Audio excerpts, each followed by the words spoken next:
the Sigma 30mm F2.8 DN Art for Sony E.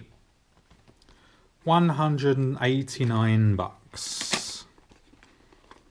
What do you get? Well, you get a lovely little bag and you get the lens. I don't particularly like this lens hood. I'm more partial to petal types, but for the price we'll let them off. So you get this cheap non-Sony lens that doesn't really work with all the focus points of your A6300. It's not completely native. The build quality isn't particularly great on it. It's cheap, yes. I don't particularly like the lens hood, so that's the end of the review then, yeah? Send it back to Amazon and have a nice day. Yep, see you later. Of course not. This is the dog's danglies. Yes, it is. Okay, it doesn't work with all your focus points, but for a 30mm, I'm guessing that's really not what you're going to be using for sports and such. Maybe more landscape, and they tend to stand still for you, so you can use your center focus points. Now, for the price, I wasn't expecting much. So what I did was I grabbed this little fella here, the 24mm 1.8. I stuck an A6000 on a tripod and I went outside and stick a few pictures, then came back to the house and me and a few friends loaded them up in Lightroom and A to bead them. Of course, this $1,000 lens is going to knock the spots off of it, but here's the thing, all my mates picked in a blind test this as the more expensive lens.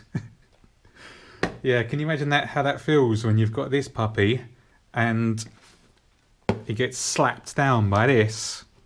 Oh dear, look, slapped down. What can I say, guys? Now, the only thing to watch out for is, as the time of recording, March 2016, there is a Sigma 30mm f1.4 on the way. I don't think it's an art series though, so let's see what that's like first.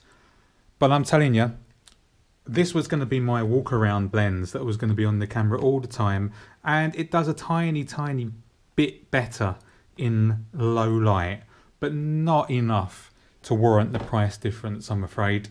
So as a walkabout, it's a bit tighter, but if you can use this, this is the one to go for. Oh, it's beautiful.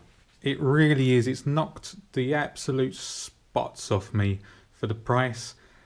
It has this funky rattle sound. I can forgive it. I can forgive it everything because it's so sweet. To beat this, I mean, really.